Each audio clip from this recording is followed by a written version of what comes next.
ஜெபிப்போமா. உம்முடைய வசனம் என் கால்களுக்கு தீபமும் என் பாதைக்கெல்லாம் வெளிச்சமாக இருக்கிறது.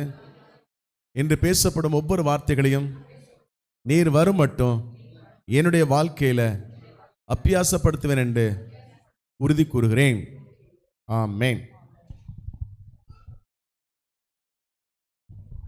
ஹல்லேலூயா, ஹல்லேலூயா. கர்த்தருடைய சமூகத்துக்கு வாருங்கள் என்று சொன்னோனே மனமகிழ்ச்சியாக இருந்தேன் என்று சங்கீதக்காரன் சொல்லுகிறான். இன்றைக்கு அநேக இடத்துக்கு போகும்போது சந்தோஷமாக போகிறாங்க. தேவனுடைய ஆலயத்துக்கு பாஸ்டர்மாக்கும் பாஸ்டரையாக்கும் பயந்து வர்ற மாதிரி இருக்குது. தேவ சமூகத்தில் நிறைய பேர் இன்றைக்கி என்னாச்சு, ஆனாலும் கூட இந்த வெயிலின் தாக்கங்கள் நிறைய இருக்கிறது. அதற்காக அதிகமாக ஜெபம் பண்ணிக்கோங்க. நேற்றுலாம் நாங்கள் அதுக்காக தான் ஜெபம் பண்ணோம். டெங்கு அதிகமாக பரவுது. ரொம்ப ஜாக்கிரதையாக இருந்துக்கோங்க. போகிற இடங்கள்லையும் தண்ணி யூஸ் பண்ணுற தண்ணி எப்படி இருக்குதுன்னு பார்த்து புழங்கிக்கொள்ளுங்க. சரிங்களா? ஒரே ஒரு நிமிஷம் கண்களை மூடி தேவ சமூகத்தில் தேவனுடைய வார்த்தையை கேட்கும்படியாய் வந்திருக்கிற நம்மை கர்த்தர் உற்று கவனிக்கிறார். இருதயங்களுக்கு ஏற்ற வார்த்தையை அவர் பேச தயாராக இருக்கிறார். அதை நம்மளுடைய வாழ்க்கையில் ஏற்றுக்கொண்டு அதை நடைமுறைப்படுத்தினால் மாத்திரமே அந்த பரலோகத்திற்கு செல்வதற்கான வழியாக இருக்கிறது. அதனால் ஒரே ஒரு நிமிடம் உங்களுடைய ஆவியை, ஆத்மாவை, சரீரத்தை, சிந்தனைகளை எங்கேயும் செதறாதபடிக்கு தேவ சமூகத்தில், அப்பா நீங்கள் பேசுங்கப்பா, நான் உங்கள் வார்த்தையை நான் கேட்க வந்திருக்கிறேன். என்னை தாயின் கருவுல எலும்புகள் ஊடுருவதற்கு முன்பாகவே என்னை பேர் சொல்லி அழைத்த தேவன், நீ என்னுடையவள் என்று சொல்லி உம்மோடு சேர்த்து கொள்கிற தேவன். இந்த நாளில் அப்பா உம்மை நோக்கி வந்திருக்கிறோம் சுவாமி. உம்முடைய பாதத்துக்கு வந்திருக்கிறோம். ஆண்டவரை எங்களை ஏற்றுக்கொள்ளுங்க. உம்முடைய வார்த்தையில் எங்களோடு கூட இடைப்படுங்க. செவிகளையும் இருதயங்களையும் கர்த்தருடைய இயேசு கிருஷ்ணனுடைய கல்வாரின் இரத்தத்தினால நாங்கள் விருத்த சேதனம் பண்ணுகிறோம். தேவனுடைய வார்த்தை எங்களுக்குள் இருந்து தேவனுக்குள்ளாய் நாங்கள் வளரும்படியாய் மற்ற எல்லா காரியங்களையும் ஒதுக்கிவிட்டு தேவ சமூகத்தில் நிற்கிறோம். சுவாமி நீர் மாத்திரம் ஆட்கொள்ளுங்க, ஆளுகை செய்யுங்க. அர்ப்பணிக்கிறோம் இயேசுவின் நல்ல நாமத்தில் பிதாவே, ஆமென். நான் 2வது வாரம் உங்களோடு கூட நான் பகிர்ந்து கொண்ட காரியங்கள் உப்பின் உடன்படிக்கை. நிறைய உடன்படிக்கைகளை நாம் படித்திருக்கிறோம். இது என்ன உப்பினாலே உடன்படிக்கை அப்படின்னு சொல்லி பார்த்தீங்கன்னா ஆழமான கருத்து உள்ளே போய்கிட்டே இருக்குது. இந்த 5ஆம் அதிகாரம், 6ஆம் அதிகாரம், 7ஆம் அதிகாரம் மத்தையில் எல்லாவும் உவமைகளோடு கூட பிதாவினுடைய சித்தத்தை ஜனங்களுக்கு உவமையாக இயேசு கிறிஸ்துவானவர் எடுத்துரைத்து கொண்டிருக்கிறார். அந்த காரியங்களில் நம்மளோடு கூட இடைப்பட்ட வார்த்தை மத்தேயு 5ஆம் அதிகாரம் 13ஆம் வசனத்தில், நீங்கள் பூமிக்கு எப்படி இருக்கிறீர்களா? உப்பாய். இந்த உப்புனா என்ன அப்படின்னு சொல்லி நம்ம ஆழமாய் அதை ஆராயும் பொழுது அது மதிப்புள்ளதாக இருக்கிறது, முதலாவது. அடுத்து சுத்தமானதாக இருக்கிறது, 3வது சுவை அளிக்கிறது, 4வது தாகம் உண்டாயிருக்கிறது, 5வது பண்படுத்துகிறது, 6வது பயன்படுத்துதலும் மற்றும் பாதுகாத்தலும். இப்படிமாய் நமக்கு கொடுக்கப்பட்ட வார்த்தைகள். இதில் நீங்கள் 2வது வாரத்தில் நீங்கள் எடுத்து தயவு செய்து அந்த லைவ் சீரியலில் நீங்கள் பார்த்தீங்கன்னா தான், அதை கேட்டிங்கன்னா தான் உங்களுக்கு அடுத்ததாக வருகிற காரியங்கள் என்ன என்பது நமக்கு புரியும். அதில் மதிப்பு உள்ளது என்பதை நான் குறித்து எடுத்துட்டேன், சுத்தமானது எடுத்துட்டேன், சுவை அளிக்கிறது எடுத்துட்டேன், தாகம் உண்டாக்குறது அதோடு நான் உங்களோடு கூட முடித்தேன். அதை நான் அதிலேருந்தே கண்டினியூ பண்ணுறேன். ஏன்னா நிறைய மெசேஜ் இதில் போய்கிட்டு இருக்குது. நான் திரும்பவும் இதை சொல்லி வந்தேன்னா ரொம்ப லேட் ஆகும். அதனால் நீங்கள் இந்த மாதம் 2nd வீக் லைவ் ஸ்கிரீனில் பாருங்கள். பார்த்து அந்த வார்த்தைகளை உங்களோட வாழ்க்கையில் அப்பியாசப்படுத்துங்க. இதில் தாகம் உண்டாயிருக்கிறது அப்படின் போது நம்ம மதிப்புள்ளதாக இருக்கிறது. உப்பு இல்லைன்னா எதுவுமே கிடையாது. அது ஒரு மதிப்புள்ள காரியமாக இருக்கிறது. 2வது அவர் சொன்னது போல் அது சுத்தமானது, ஒரு பரிசுத்தம், ஒரு தூய்மை, வெண்மையாக இருக்கிறது, சுத்தமானது. 3வது சுவை அளிக்கிறது. அதை போடும்போது நமக்கு எப்படி இருக்குது? ருசி கொடுக்கிறதா இருக்கிறது. 4வதாக அது எப்படி இருக்கிறதா? தாகம் உண்டாக்குறது. சாப்பிட்ட உடனே நமக்கு ஒரு தாகம் ஏற்படும். அதே போல கர்த்தருடைய வார்த்தையை உட்கொள்ளுகிற நம்ம ஒவ்வொருத்தரும் நமக்குள்ளாக இருந்த ஆத்தும தாகம் என்ன செய்யணுமா, ஏறெடுக்கணுமா. இதைத்தான் ஆண்டவர் சொல்றாரு. நீங்க வசனத்தை கேட்குறீங்க, உங்க வாழ்க்கையில அபியாசப்படுத்துறீங்க, நீங்க அற்புதத்தில் நிற்கிறீங்க. ஆனா உங்களுடைய வாழ்க்கையின் அந்த உப்பானது மற்றவர்கள் சாரமற்று கிடக்கிற அந்த ஆத்துமாவுக்கு சாரமற்றதா இருக்கணுமா. அதைத்தான் கர்த்தர் சொல்றாரு. உங்களையும் என்னையும் பார்த்து நீங்களும் நானும் எப்படி இருக்கிறோமா, உலகத்திற்கு உப்பாய் இருக்கிறோம் என்று சொல்லுகிறார். அதனால தான் எபிரேயர் 6ஆம் அதிகாரம் 4-9 நான் மறுபடி நான் உங்களோடு கூட சொன்ன வார்த்தை, நம்ம ஒரு தரம் பிரகாசிக்கப்பட்டும் அவருடைய வார்த்தையை ருசி பார்த்தும் மறுபடி நம்ம பாவத்துக்குள்ள விழுந்தோமானால் கர்த்தர் சொல்லுகிறது நம்மளை புதுப்பிப்பது கூடாத காரியமா. எதுவுமே கெட்டு போக கூடாதுன்றதுக்கு தான் அந்த உப்பை போடுவாங்க. நம்மளை கர்த்தர் மற்றவர்களுடைய வாழ்க்கையில கெட்டு போகாமல் இருக்கும்படியாய் நம்மளை உப்பாய் பயன்படுத்த விரும்புகிற தேவனுடைய கரத்தில் இருக்கிற நாம் அநேக வேலைகளில் சில தவறான எண்ணங்களுக்கு சிந்தனைகளை கொடுத்து செயல்பாடுகளை கொடுத்து நம்ம சரீரத்தை கெடுத்து ஆத்துமாவை கெடுத்து நம்மளே சாரமற்று போய் என்ன செய்கிறோம், நிற்கிறோம். அதனால் ஆண்டவர் சொல்றாரு, மறுபடியும் உங்களை புதுப்பிப்பது கூடாத காரியம். இஸ்ரவேல் ஜனங்களை அப்படித்தான் ஆண்டவர் திரும்ப என்ன செய்கிறாங்க, பாவத்துக்குள்ள வணங்கா கழுத்து உள்ள ஜனங்களாக இருக்கிறார்கள். அதோடு கூட நான் உங்களுக்கு தாகம் உண்டாக்குறேன். அப்படி இருந்தாலும் கூட யோவான் 13:14 அந்த ஜீவ தண்ணீராகிய கிறிஸ்து நமக்கு தாகம் உண்டாகும் போதெல்லாம் நமக்கு தண்ணீர் கொடுக்கிறவராக இருக்கிறார். நம்மளுடைய வாழ்க்கையிலையும் நம்ம தாகம் பெற்றது மாத்திரமல்ல, மற்றவர்களுக்கு ஜீவ தண்ணீர் உள்ள நதியாக நம்மளை மாற்ற விரும்புகிறார். அதற்கு எத்தனை பேர் நம்ம ஆயத்தமாய் இருக்கிறோம்? இன்னைக்கு இந்த வெயிலின் கொடுமை நம்மளால தாங்கிக் கொள்ள முடியல. கொஞ்ச நேரம் ஆனோடனே படபடன்னு வருது, தண்ணி தாகம் கேட்குது, உடம்பெல்லாம் அந்த தண்ணி சத்தெல்லாம் வெளியில் போகுது, மயக்கம் நிறைய பேர்த்துக்கு ஏற்படுது, நிறைய நோய்கள் இதனால் வருகிறது. இந்த வெயிலை எங்களால் தாங்க முடியலன்னு சொல்கிறவங்க நம்ம மறுபடியும் தவறு செய்து கர்த்தரை விட்டு நம்ம தூரமாயிக்கொண்டே இருந்தோமானால் அந்த எரிகிற அக்கினிக்கு இரையாயிருவோம். தேவ வார்த்தை எச்சரிப்பான வார்த்தை, நமக்கும் உங்களுக்கும் கொடுக்கப்பட்டிருக்கிற வார்த்தை. இது கிடைக்கலன்னா தெரியாது, கிடைச்சவங்ககிட்ட கர்த்தர் நிச்சயமாக என்ன செய்வார், கணக்கு கேட்பார். அதனால் காது உள்ளவன் கேட்க கடவான் என்று வேதம் சொல்லுகிறது. இப்போ பண்படுத்துறதுக்கு வருகிறேன். 5வது காரியம், பண்படுத்துறதுக்காக நான் வருகிறேன். இந்த பண்படுத்துதல் அப்படின்னா எந்த ஒரு பொருளுமே கெட்டு போகாமல் இருப்பதுக்கு என்ன செய்வாங்க, வினிகர் போட்டு உப்பு போட்டு என்ன செய்வாங்க, அதை ஊற வைப்பாங்க, அதை பண்படுத்துவாங்க. சில காரியங்கள், மீனை வாங்கி கருவாடா மாற்றுவாங்க, பீஃபு அதெல்லாம் என்ன செய்வாங்க, அந்த கறி துண்டுகளை காஞ்ச கறியாய் வைத்து கொண்டு வருஷ கணக்கில் யூஸ் பண்ணுவாங்க. சரிங்களா? கர்த்தர் சொல்லுகிறார் ஏசியா 64:8 பொழுதும் கர்த்தாவே, நீர் எங்களுடைய பிதா, நாங்கள் களிமண், நீர் எங்களை உருவாக்குகிறவர், நாங்கள் அனைவரும் உமது கரத்தின் கிரியை. நாங்கள் அனைவரும் உம்முடைய கரத்தின். ஹல்லேலூயா.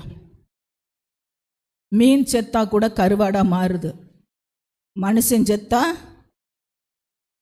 நாரி தான் போகுது.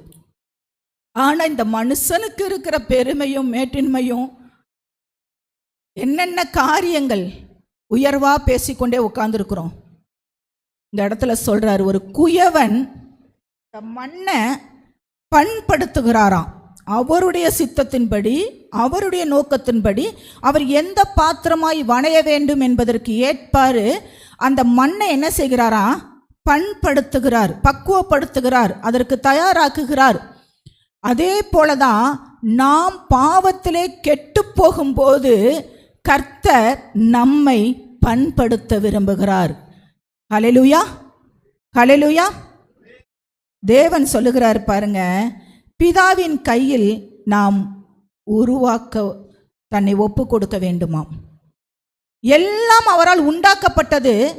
ஆனா ஆதாம் என்ன செய்தாரு, மண்ணை எடுத்து கைகளினாலே தமது ரூபத்தின்படி தமது சாயலின்படி படைக்கப்பட்டிருக்கிறோம் இல்லை? எவ்வளோ அழகாய் நேர்த்தியாய். அப்படி என்றால் பண்படுத்தப்படுகிறது என்றால் மண், செடி, கொடி, மரம், நிலம் எல்லாத்துக்கும் உப்பு போடுவார்கள். மீன் மேலே என்ன செய்வாங்க, சாப்பாட்டு பொருட்கள் மேலேயும் உப்பு போட்டு அது கெடாமல் பார்ப்பார்கள். இந்த உப்பு நிலத்தை என்ன செய்யுமா, பண்படுத்துமா, பலப்படுத்துமா. அதற்கு வேண்டிய அந்த மண்ணோடு கலந்து அந்த உப்பு கலரும் பொழுது அதற்கேற்ற அந்த சத்துக்களை என்ன செய்யுமா, அந்த மண்ணில் உருவாக்குமா. மற்றபடி கிருமி நாசினி அதில் வராதபடிக்கு அது பாதுகாக்குமா, பண்படுத்துமா. அது அழகா சொல்கிறாரு பாருங்க 2 ராஜாக்கள். இது எப்படியெல்லாம் வேதத்திலிருந்து சொல்லப்பட்டிருக்கிறது என்பதை தான் நம்ம முக்கியமாக பார்க்குறோம். ஏன்னா இது நானாக பேசவில்லை, கர்த்தர் சொல்லுகிறது. நீ பூமிக்கு உப்பாக இருக்கிற, பூமிக்கு உப்பாக இருக்கிறன்றதை நம்ம எப்படி வைத்திருக்கிறார். நான் பழைய காரியங்களை நான் உங்களோட கூட அந்த போன 2வது வாரத்தில் பேசினதை எடுத்தோம்னா ரொம்ப லேட் ஆகும். ஆனாலும் கூட நான் ஒரு சில காரியங்களை சொல்கிறேன். அந்த அபியா, சாலமோனின் கொல்லுப்பேரன் அபியா நின்று சொல்கிறாரு மலையின் மேல் நின்று, இஸ்ரவேலின் தேவனாகிய கர்த்தர் தாவீதுக்கும் அவன் குமாரருக்கும் இஸ்ரவேலின் ராஜ்யபாரத்தை ஒரு உப்பின் உடன்படிக்கையிலே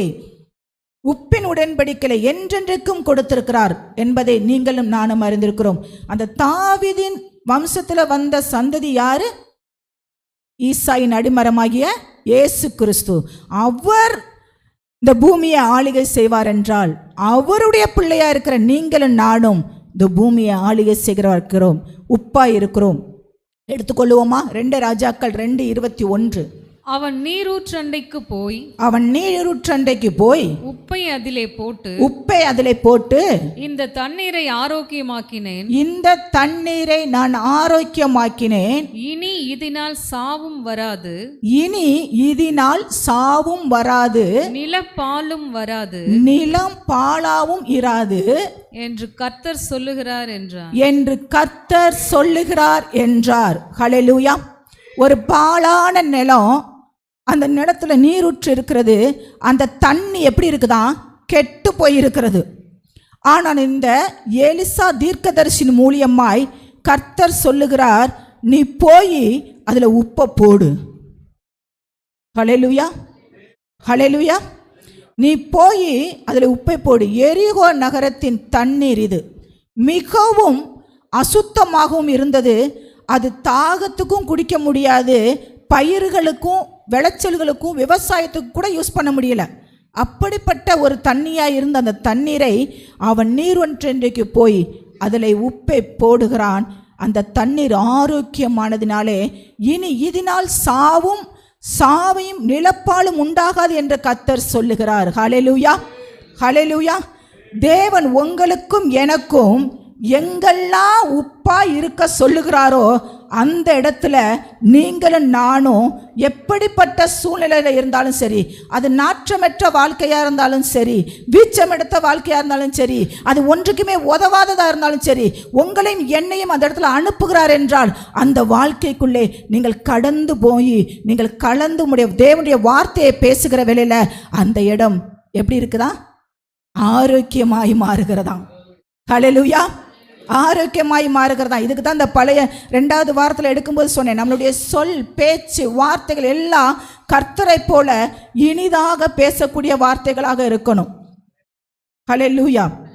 இதெல்லாம் எலிசா தீர்க்கதரிசிக்கு கசப்பான நிலத்தையும் தண்ணீரையும் அவன் பண்படுத்துகிற வேலையை கர்த்தராகிய இயேசு கிறிஸ்து அவன் மூலியமாய் செய்ததுனால தான் இன்றைக்கு வாசிக்கப்படும் நிருபமாய் எலிசாவை நாம் வாசிக்கிறோம். ஹல்லேலூயா. எலியாவை காட்டிலும் ரெட்டிப்பான நன்மையை பெற்றவன், இரட்டத்தனையான அற்புதங்களை செய்த தேவன் அவனோடு கூட இருந்தார். அப்படி என்றால் அந்த உலகத்திற்கு உப்பாய் அந்த எலிசாவை வைத்திருப்பார் என்றால் இன்றைக்கு இந்த காலகட்டத்திலே என்னையும் உங்களையும் கர்த்தர் உலகத்திற்கு எப்படி வைக்க விரும்புகிறார்? உப்பா வைக்க விரும்புகிறார். அதற்கு ஆயத்தமாய் இருக்கிறோமா? அழகாய் சொல்கிறார், கர்த்தருடைய கட்டளைக்கு, கர்த்தருடைய வார்த்தைக்கு அவன் செயல்பட்டதுனாலே அந்த இடம் குணமாக்கப்படுகிறது. அந்த நீர் சுத்திகரிக்கப்படுகிறது. அந்த நீர் அனைவருக்கும் பயன்படுத்துகிறதாக அந்த இடத்துல பண்படுத்தப்படுகிறது. ஹல்லேலூயா, ஹல்லேலூயா. எல்லாரும் கேட்குறோமா? நம்மளை எவ்வளவாய் நேசிக்கிற தேவன். லூக்கா எழுதின சுவிசேஷம் 14ஆம் அதிகாரம் 34-35. உப்பு நல்லதுதான். உப்பு சாரமற்று போனால் எதினால் சாரமாக்கப்படும்?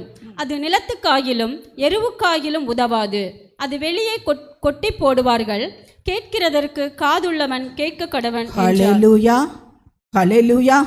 உப்பு நல்லதுதான். உப்பு போடலைன்னா எல்லாமே வேஸ்ட் ஆயிரும். பிரியாணி எவ்வளோ காஸ்ட்லியாக, மட்டன் எல்லாம் வாங்கியிருப்போம். ஆனால் உப்பு ஒரு 2 ரூபாய்க்கு வாங்கி அதில் போடலைன்னா 1000 ரூபா கறியும் போச்சு, பாசிமதி ரைஸும் போச்சு, வெங்காயம் தக்காளி எல்லாம் வேஸ்ட்டு. அந்த உப்பு போடும்போது தான் அதற்கு ருசி உண்டாகிறது. உப்பு இல்லை என்றால் சாரமற்று போனால் அது எதற்கு இருக்குமா? நிலத்து காய்களும் எருது காய்களும் உதவாதான். அந்த உப்பு அது மிதிக்க தான் உதவுமா, அது நிலத்தை கூட பண்படுத்த முடியாதான். அந்த சாரம் இறங்கிருச்சுன்னா, அதனுடைய தன்மை இறங்கிருச்சுன்னா, எருவு அப்படின்னா மிருகங்களுடைய சாணங்களை எடுத்து என்ன செய்வாங்க? எருவாட்டின்னு சொல்லுவாங்க இல்லையா, அது தயார் பண்ணுவாங்க. இப்போல்லாம் நிறைய பேத்துக்கு தெரியறதில்ல, அதை அழகாக எரிப்பாங்கல்ல. அதை அழகாக சொல்கிறாரு பாருங்க அந்த இடத்துல. இயேசுவின் காலத்தில் இருந்த உப்பு நிலத்தை என்ன செய்யுமா? பண்படுத்துமா. உரமாக நிலத்தில் போடப்படும். எருவை கூட்டும் பொருளாக அந்த சாணத்தில் அந்த கிருமி நாசினியெல்லாம் போய் உக்காந்துராமல் இருக்கிறதுக்கு அதில் உப்பு தண்ணிகள் தெளிப்பாங்களாம். அந்த கிராமத்துக்குள்ளே போய் பார்க்கும்போது தான் தெரியும். அதில் அந்த உப்பு கலந்த கல் உப்பு கலந்த தண்ணிகளை அந்த சாணத்தில் என்ன செய்வாங்களாம்? எதுவும் புழு பூச்சி எதுவும் வந்துருச்சுன்னா அந்த எருவாட்டியை கூட அது என்ன செஞ்சிடும்? ஒன்றும் இல்லாமல் போயிடும். எருவாட்டி கூட என்ன செஞ்சிடும்? புழுலாம் உள்ளே வச்சு அது ஒன்றும் இல்லாமல் போயிடும். அதனால அது ஒன்றுக்குமே உதவாது. சாரம் இழந்த உப்பு அதற்கு உதவாது என்று இயேசு இந்த இடத்துல உவமையாக கூறுகிறார். ஒரு கிறிஸ்துவை உடையவர், நான் கர்த்தருடைய இரத்தத்தினாலே கழுவப்பட்டு நான் ஞானஸ்தானம் எடுத்து ஆண்டவருக்காக இந்த உலகத்திலே சாட்சியாக வாழ்கிறேன் என்று நாம் வாழுகிறோமானால் உலகத்தோடு ஒத்து போக மாட்டோம். சிலருக்கு நம்மளை பார்த்தா வெறுப்பாக தான் தோணும். இவளுக்கு மட்டும் தனி பாதையாம், கூட்டத்தோட ஒட்டவே மாட்டேன்றாங்க. வரும், ஆனால் கூட்டத்தோட கூட்டமாக இல்லை. எத்தனை கோடி ஜனங்களுக்கு மத்தியில் உங்களையும் என்னையும் அவருடைய பார்வை நம்மளை பட்டது. தாவீதை அப்படித்தான் ஆண்டவராகிய இயேசு கிறிஸ்து என் பார்வைக்கு அருமையானவன் என்று சொல்லி தேர்ந்தெடுக்கிறார். சாமுவேல் பார்க்கறது போல அல்ல இல்ல. தேவன் நம்மளை ஒவ்வொருத்தரையும் தனித்துவமாய் அழைத்திருக்கிறார். உலகத்துக்கு ஒத்து போகாதீங்க. தன் ஆன்மீக தன்மையை, தன்னுடைய தேவன் மேல் வைத்திருக்கிற அந்த தாகம், அந்த ஆன்மீகத்தோடு உள்ள உறவை, சாட்சி உள்ள ஒரு வாழ்க்கையை நாம் இழக்கும் போது நாமும் கூட சாரமற்று போன அந்த உப்பு தன்மை உள்ளவர்களாக தான் இருக்கிறோம். தேவனோடு கூட இருக்கிற அந்த உறவு ஒரு மணவாளனுக்கும் மணவாட்டிக்கும் எப்படி இருக்குமோ அப்படி இருந்தால் தான் அந்த குடும்பம் எப்படி இருக்கும்? ஸ்மூத்தாக போய்கிட்டு இருக்கும். ஏன்னா 2 வண்டியும் கரெக்டாக போய்கிட்டு இருக்கு. இல்லைன்னா பிரச்சனை. அதே போல் ஆண்டவரோடு கூட உள்ள உறவை அந்த உப்புல ஆண்டவர் சொல்றாரு, கிறிஸ்துவை உடையவர்களாக இருங்க. கிறிஸ்தவர்களாக இருந்து இந்த உலகத்துக்கு ஒத்து போய் ஆன்மீகத்துக்கு தன்மையை இழந்து போயிட்டீங்கன்னா இந்த சாரமற்று போகிற உப்பை போல ஆயிடுவீங்க. வாங்களேன், நம்மளை எப்படியெல்லாம் ஆண்டவர் அந்த பிறப்பிலேயே உப்பை கொண்டு நம்மளை கழுவி இருக்கிறார் என்பதை நாம் ஆராய்ந்தோமானால் நிச்சயமாக ஒரு கிறிஸ்துவை உடையவர்களாக இருப்போமானால் நம்ம கண்களில் தண்ணீர் வராமல் இருக்கவே இருக்காது. ஏன்னா நான் இந்த மெசேஜ் எடுக்கும்போது டெய்லி இவங்ககிட்டையும் சொல்லிக்கிட்டே இருந்தேன், எப்பா என்னால் தாங்க முடியல, கர்த்தர் நம்மளை இவ்வளோ அழகாய் நேசிக்கிறாரா, இவ்வளோ இதாக நம்மளை தேர்ந்தெடுத்திருக்கிறாரா. நம்ம சாதாரணமாய் இந்த உலகத்தில் அன்பு கிடைக்கல, நம்மளை வேற மாதிரி பேசுகிறாங்க, நம்மளை புண்படுத்துகிறாங்க, நம்மளை காயப்படுத்துகிறாங்கன்னு சொல்லிட்டு மற்றவங்க மேலே குறைய சொல்லி நம்ம உட்காந்து ஆண்டவரோடு உள்ள உறவை துண்டிச்சுக்கிட்டு இருக்கிறோம். புரியுதா? மற்றவங்க மேலே இருக்கிற கசப்பில் ஆண்டவரோடு செலவு பண்ண வேண்டிய நேரத்தை நம்ம என்ன செஞ்சுக்கிட்டு இருக்கோம்? தடை பண்ணிக்கிட்டு இருக்கோம். இவங்களவே நினச்சி இவங்களை குறையத்தவே போட்டு குழப்பிக்கிட்டு இவரோடு இருக்கிற நேரத்தை, அந்த நேசத்தை, உன்னத பாட்டில் இருக்கிறது அப்படிப்பட்ட காரியத்தை நம்ம இந்த உலகத்தில் இழந்து கொண்டிருக்கிறோம். ஆனால் மணவாளன் வெயிட் பண்ணி கொண்டிருக்கிறார். எசேக்கியேல் 16 வசனம் வாசிங்களேன். உன் பிறப்பின் வர்த்தமானம் என்னவென்றால், எல்லோரும் கவனிப்போமா? உன்னுடைய பிறப்பின் வர்த்தமானம் என்னவென்றால், நீ பிறந்த நாளிலே உன் தொப்புள் அறுக்கப்படவும் இல்லை, நீ சுத்தமானதற்கு தண்ணீரினால் குளிப்பாட்டப்படவும் இல்லை, உப்பால் சுத்திகரிக்கப்படவும் இல்லை, துணிகளில் சுற்றப்படவும் இல்லை, உனக்காக பரிதபித்து இவைகளில் ஒன்றையாகிலும் உனக்கு செய்ய ஒரு கண்ணும் உன் பேரில் இரக்கமாய் இருந்ததும் இல்லை. ஒரு கண்ணும் உன் மேல இரக்கமாய் இருந்ததில்ல. நீ பிறந்த நாளில் நீ அருவருக்கப்பட்டதினால் வெளியில் எரிந்து விடப்பட்டாய். ஹல்லேலூயா, ஹல்லேலூயா. இதுல வேதம் இஸ்ரவேல் ஜனங்களை அந்த இடத்துல கர்த்தர் உணர்த்துகிறார், சொல்லுகிறார். அதற்கான வரலாற்று சான்று அதுதான். இந்த இடத்துல நம்ம ஒவ்வொருத்தரையும் உணர்ந்து கொள்ளுவோமே. பண்டைய காலங்களில் அந்த பிறந்த குழந்தைய என்ன செய்வாங்கன்னா, தூய்மைப்படுத்தும்படி அதன் தோலை பலப்படுத்தவும் பண்படுத்தவும் உப்பு நீரால் அந்த குழந்தைய என்ன செய்வாங்களாம், கழுவுவாங்களாம். ஏன்னா அந்த தாயோடு கூட அந்த தொப்புள் கொடியோடு கூட இருந்ததுனால அந்த பிளட்டானது இருக்கும், அதில் கிருமி நாசினிகள் இருக்கும். அதனால் அந்த குழந்தைய பிறந்த உடனே அந்த தொப்புள் கொடி அறுக்கப்பட்ட உடனேயே அந்த குழந்தைக்கு என்ன செய்வாங்கன்னா, அந்த உப்பு தண்ணீரை வைத்து இந்த தோலை துடைத்து எடுப்பார்களாம். ஏனென்றால் ஒன்று அந்த தோல் பலப்படணும், ரெண்டாவது அது பண்படுத்தப்படுகிறது. கிருமி நாசினிகளிலிருந்து அதை தொற்றுகளிலிருந்து அதை பண்படுத்துகிறது. இதில் தொப்புள் கொடி அறுக்கப்படவும் இல்லை. இதில் என்ன சொல்லுகிறார் தெரியுமா? தொப்புள் கொடி அறுக்கப்படவும் இல்லை. அப்படியே தொப்புளோட கொடியோட போட்டப்படப்பட்ட ஒரு நிர்கந்தமான ஒரு காரியத்தில் கிடக்கிற அந்த குழந்தையை போல நம்ம இந்த நேரத்தில் நினைச்சு கொள்வோமே. தொப்புள் கொடி அறுக்கப்படுறதுக்கு முன்னாடியெல்லாம் என்னையெல்லாம் கருவிலையே அழிக்கணும்னு நினைச்சவங்க. ஆனால் கர்த்தர் கருவை கண்டிருக்கிறார். நம்மளை கருவில் இருந்தே நம்மளை பேர் சொல்லி அழைத்திருக்கிறார், நம்மளை பிரித்து எடுத்திருக்கிறார், நம்மளை தெரிந்தெடுத்திருக்கிறார், அழைத்திருக்கிறார். இந்த இடத்துல சொல்லுகிறார் தொப்புள் கறி அடுக்கப்படவும் இல்லை. அப்படின்னா இஸ்ரவேல் ஜனங்களை குறித்து அந்த இடத்துல சொல்லுகிறது, பழைய எகிப்திய அடிமைத்தனத்தில் இருந்து நீ விடுவிக்கப்படவில்லை. பழைய எகிப்திய அடிமைத்தனத்திலிருந்து, நான் எகிப்திலேருந்து தான் நான் நல்லா இருந்திருப்பேனே, ஓயாம அந்த பழைய காரியத்துக்கு என்ன செஞ்சுறது, போயிடுறது. அதை தான் அந்த இடத்துல சொல்றாரு, தொப்புள் கொடி அறுக்கப்படவும் இல்லை என்பதற்கு பழைய எகிப்திய அடிமைத்தனத்தையே தூக்கி இன்னும் என்ன செஞ்சுட்டு இருக்கோம், சுமந்து கொண்டு இருக்கிறோம். ரெண்டாவது பாருங்க, தண்ணீரினால் குளிப்பாடப்படவும் இல்லையே. அப்படின்னா தங்கள் பாவங்களை தாங்களே சுத்திகரிக்கிறதுக்கு அந்த நேரத்தில் அதுக்கு அவகாசமும் இல்லை, வழியும் இல்லாத ஒரு நிற்கதியான நிலையில்தான் இஸ்ரவேல் ஜனங்கள் அந்த ஜனங்கள் இருக்கிறதை கண்டுதான் இந்த வேதத்தை சொல்லுகிறார், அந்த சத்திய வார்த்தையை சொல்லுகிறார். தொப்புள் கொடி அடுக்கப்படவில்லை, பழைய எகிப்திய அடிமைத்தனம் உங்களில் இருந்து இன்னும் வேறு பிரிக்கப்படவில்லை. நான் எந்த நிலைமையிலிருந்து வந்தனோ அதையே தூக்கி சுமந்துக்கிட்டு இருக்கிறீங்க. இன்னைக்கு கர்த்தருடைய கண்கள் உங்களை கண்டிருக்கிறது, என்னை கண்டிருக்கிறது. அது அழகா சொல்லுகிறார், தங்களுடைய பாவங்களை நானே சுத்திகரிக்க முடியவில்லை, நம்மளுடைய அழுக்கறையான இரத்தத்தை ஒரு பாவமும் அறியாத இயேசு கிறிஸ்துவினுடைய தூய்மையான இரத்தம் நம்முடைய பாவங்களை கழுவி இருக்கிறது. ஹல்லேலூயா, ஹல்லேலூயா. அவருடைய இரத்தத்தை கொடுத்து நம்முடைய பாவங்களை கழுவினது தான் இந்த இடத்துல சொல்லுகிறாரு, அழகா சொல்றாரு, தண்ணீரினால் குளிப்பா. இதில் ஞானஸ்தானத்துக்கும் ஒத்து வருகிறது இந்த வார்த்தையில். நான் அந்த மெசேஜுக்குள்ளே போக விரும்பலை. மூன்றாவது சொல்லுகிறார், உப்பிட்டு துடைக்கப்படவும் இல்லை. அப்படின்னா உப்பு மிகவும் லேசான தன்மை உள்ளதுதான். அதை தடவி துடைக்கும் பொழுது அது அது அந்த ஜனங்களுக்கு கிடைக்கலையாம். அது கிடைக்காததுனால தான் இஸ்ரவேல் ஜனங்கள் பலவீனராக இருந்தார்களாம். எதுக்கெடுத்தாலும் மற்றவன் சொல்றதுல கீழே விழுந்து விழுந்து எந்திரிக்கிற அனுபவத்தில் இருந்தாங்க. யாரையும் அவங்களை ஆளக்கூடியவர்களாகவே அடிமைத்தனத்திலே கிடந்தார்களாம். ஈஸியா கர்த்தருடைய வார்த்தையை விட்டுட்டாங்க. அந்த இடத்துல திரும்ப வர்றேன் பாருங்க. துணிகளில் சுற்றப்படவும் இல்லை. அப்படின்னா குழந்தைய அப்படியே உள்ள நர்ஸ் கொண்டு வந்து வெளில கொடுக்கும்போதே உள்ளே துண்டெல்லாம் வாங்கிட்டு போயிடுவாங்க. அப்படி சுற்றி என்ன செய்வாங்க, கொண்டு வந்து கொடுப்பாங்க.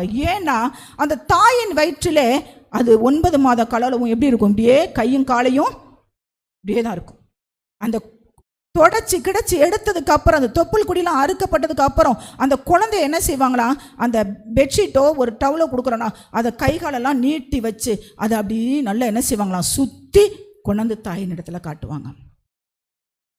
இதை ஏன் தெரியுமா? இஸ்ரவேல் ஜனங்கள் எந்த விதமான பாதுகாப்போ போர்வையோ பராமரிப்போ இல்லாத அவர்கள் திக்கற்றவர்களாக உலகின் கடுமையான சூழ்நிலைக்கு ஆளாக்கப்பட்டிருந்தார்களாம் இஸ்ரவேல் ஜனங்கள். இப்பொழுது நாம் புதிய ஏற்பாட்டின் இஸ்ரவேல் ஜனங்களாக இருக்கிறோம். நமக்கு இந்த உலகத்தில் தொப்புள் கொடி அறுக்கப்பட்டிருக்குதா? அடிமைத்தனத்திலேருந்து நீங்கள் வெளியே மீட்டெடுக்கப்பட்டு வந்திருக்கிறீங்களா? கிறிஸ்துவின் இரத்தத்தினால கழுவி இன்றைக்கு ஆண்டவருடைய பிள்ளையாக இருக்கிறீங்களா? உப்பினாலே கர்த்தர் உடன்படிக்கை பண்ணியிருக்கிறேன் இருக்கிறார். பிறந்த போதே நம்மளோடு கூட ஆண்டவர் உப்பினாலே நமக்கு உடன்படிக்கை பண்ணியிருக்கிறார். அது மாத்திரமல்ல, நம்மளுக்கு ஒரு பாதுகாப்பை கொடுக்கிறார். இதை தான் சங்கீதத்தில் படித்தோம் தெரியுமா? 17 அவருடைய சிறகுகளாலே இறகுகளாலே நம்மளை மூடுகிற தேவன். ஏசாயா 46:4 என்ன சொல்லுகிறது? உங்கள் முதிர் வயது வரைக்கும், உங்கள் முதிர் வயது வரைக்கும், தாயின் கருவுல இருந்து உங்களை வேறு பிரித்து எடுத்தது முதல் முதிர் வயது வரைக்கும் நான் அப்படி செய்வேன். நான் அந்த உடன்படிக்கையை மீற மாட்டேன். நான் அப்படியே செய்வேன். நரை வயது மட்டும் நான் உங்களை தாங்குவேன். நான் உங்களை ஒவ்வொரு நொடி பொழுதும் தாங்குவேன். நான் அப்படி செய்து வந்தேன். இனிமேலும் நான் ஏந்துவேன். நான் சுமப்பேன், தப்புவிப்பேன். கரங்களை தட்டி தேவனை மகிமைப்படுத்துவான். நம்மளை ஒவ்வொரு நொடி பொழுது இந்த உலகத்தில் வருகிற பிரச்சனைகள், போராட்டங்கள், குடும்பத்தில் வருகிற காரியங்கள், வேலை ஸ்தலத்தில் வருகிற காரியங்கள், பிள்ளைகள் மூலமாய் வருகிற காரியங்கள், நமக்கு ஒவ்வொரு நாளும் பாடுது. என்ன ஆண்டவரே, என் வாழ்க்கை நம்மளோடு கூட கர்த்தர் தாயின் வயிற்றில் இருக்கும்போதே உப்பினாலே உடன்படிக்கை பண்ணினவர் நம்ம கல்லறையில் சேர்ற வரைக்கும் நம்மளை என்ன செய்ய மாட்டாராம், கைவிடவே மாட்டார். ஹல்லேலூயா. அடுத்து சொல்லுகிறார் பாருங்க, அந்ததுக்கு இப்போ உள்ள ஜனமாக இருக்கிற நாம் எப்படி இருக்க வேண்டும். எபேசியர் 2ஆம் அதிகாரத்தில் 1 to 10 வசனங்கள் இருக்கிறது. அதை நீங்கள் அட்டவணையாக போட்டுக்கோங்க. 1 to 4 மனிதனின் சுயநிலை. இஸ்ரவேலர்கள் சுயமாய் சில காரியங்களை ஈடுபட்டதுனால ஒரு இருள் இருந்ததாம். அதே இது 5 to 10 போட்டுக்கோங்க வசனங்களை. அதில் கிறிஸ்துவுக்குள்ளாக, அந்த அடிமைத்தனத்தின் மீட்பில் இருந்து நம்ம வெளியில் வரும்போது அந்த வெளிச்சத்துக்குள்ளாக, அந்த உப்போடு நாம் உடன்படிக்கை பண்ணியிருக்கிறோம் என்ற புதிய நிலைக்குள் வரும்பொழுது நாம் எப்படி இருக்கிறோம் என்பதை அந்த இடத்துல நான் சுருக்கமாக பேசி செல்கிறேன். அழகா சொல்கிறாரு. ஃபஸ்ட்டு, அக்கிரமங்களினாலும் பாவங்களினாலும் மரித்தவர்களாய் இருந்தோம். 1 to 4 நாம் அக்கிரமங்களினாலும் பாவங்களினாலும் மரித்தவர்களாய் இருந்தோம். 2வது, சாத்தானுக்கு கீழ்ப்படிந்து இச்சையின்படி வாழ்ந்தோம். பிறப்பிலே தேவனுடைய நியாய தீர்ப்புக்குரிய கோபக்கனின் பிள்ளைகளாய் இருந்தோம். தமது சுய மாமிச இச்சை மற்றும் மனதின் விருப்பங்களை நிறைவேற்றி கொண்டு வாழ்ந்தோம். சுய பெருமை, பலவீனம், மனிதன் தன் சொந்த பலத்தால் தன்னை ரட்சிக்க முடியாத நிராயுத பணியாய் அந்த 1 to 4 வசனங்களை நீங்கள் வாசித்து தன்னைத்தானே ஆராய்ந்து பாருங்க.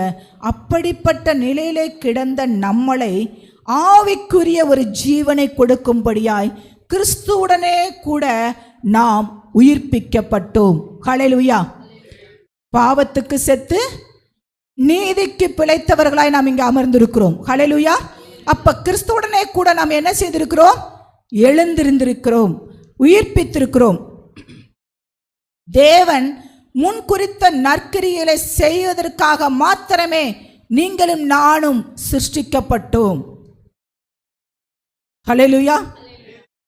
தேவனுடைய இன்னைக்கு ஒவ்வொரு நாளும் நான் கேட்பேன், உங்கள் சித்தத்தின்படி நான் எப்படி நடந்திருக்கிறேன், உங்களுக்காக நான் என்ன ஆண்டவரே பண்ணியிருக்கிறேன். எனக்கு நாட்கள் ஆக ஆக எனக்குள்ள ஒரு பயம், ஆண்டவருக்காக நம்ம என்ன செய்திருக்கிறோம். அங்கே போகும்போது நீ எத்தனை வீடு வச்சிருக்கிற, எத்தனை பிள்ளைகளை பெற்ற, எப்படி வாழ்ந்தன்னு கேட்க போகிறதில்ல, எத்தனை ஆத்துமாக்களோடு எனக்காக இந்த உலகத்தில் ஊழியம் செய்தேன்னு கேட்பாரு. இந்த உலகத்தில் உப்பாய் நீ எப்படி இருந்த,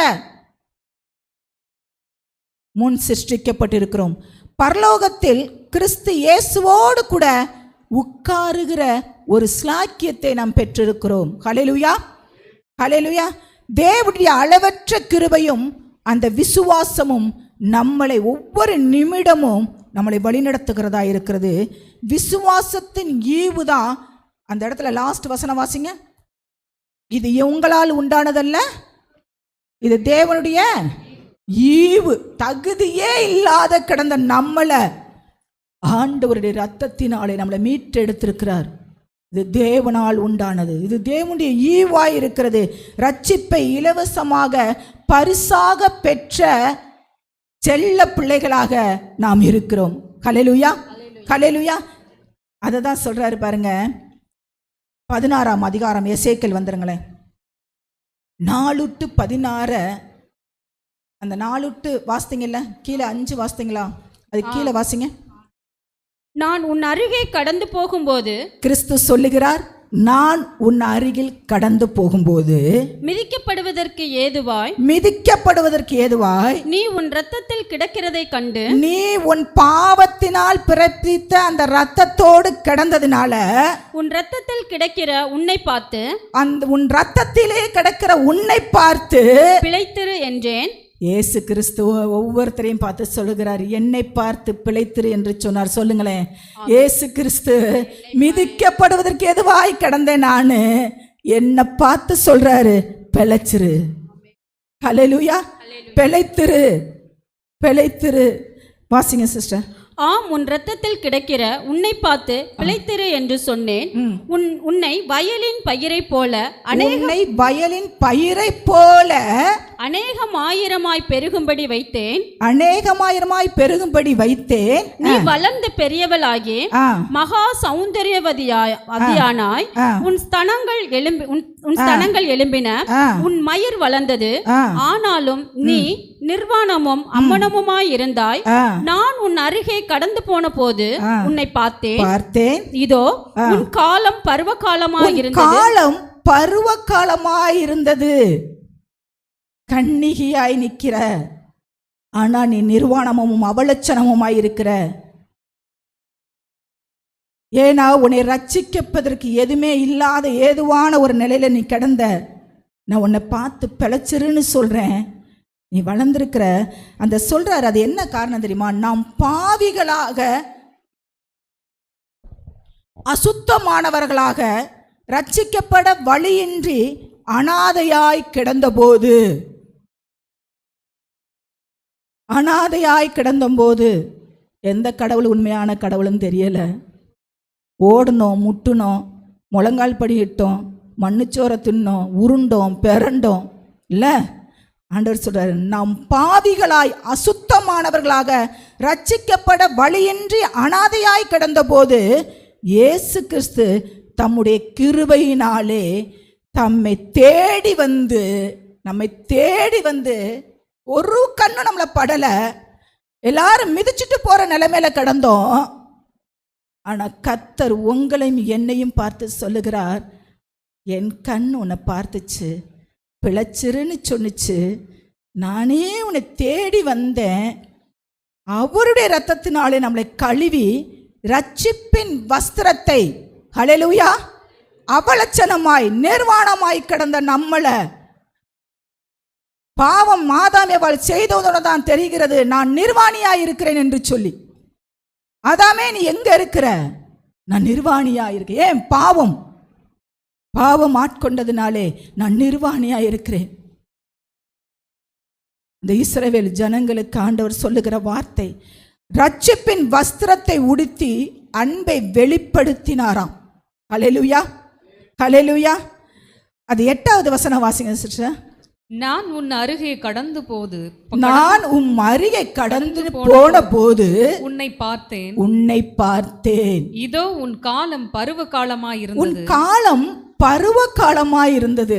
அப்பொழுது என் வஸ்திரத்தை உன்மேல் விரித்து என் வஸ்திரத்தை உன்மேலே விரித்து உன் நிர்வாணத்தை மூடி உனக்கு ஆணையிட்டு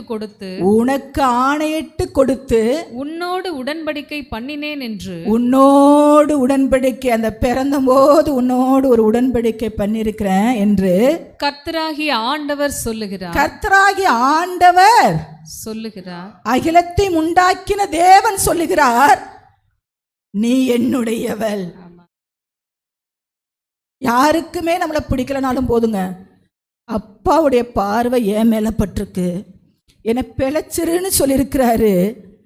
அவர் பார்வைக்கு நான் அருமையானபடியால் நான் கணம் பெற்றிருக்கிறேன், அவருடைய பிள்ளையா இருக்கிறேன், நீ என்னுடையவள் என்று சொல்லுகிறார். கரங்களை தட்டி தேவனை மகிமைப்படுத்துவோமா? அழகாச்சாரு உலகம் முழுவதும் அந்த அனாதை பருவத்தை அந்த இஸ்ரவேல் ஜனங்கள், உலகம் முழுவதும்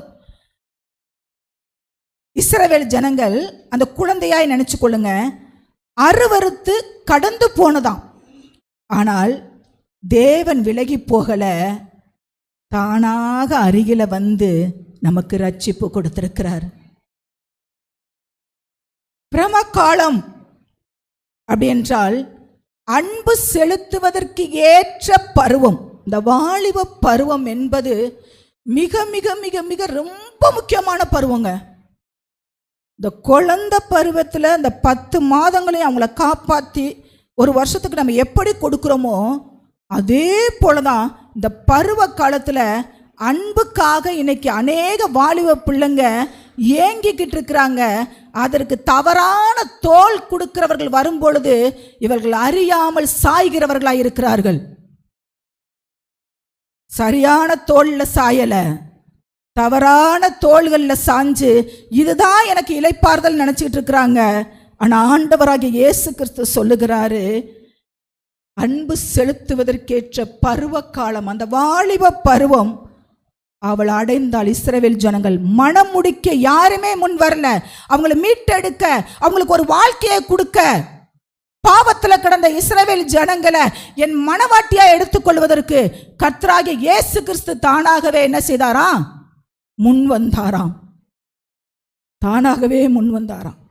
தன்னுடைய இரத்தத்தினாலே கழுவி தன்னுடைய ரட்சிப்பின் வஸ்திரத்தை உடுத்துவதற்கு. அதை எது அடையாளப்படுத்துகிறது தெரியுமா?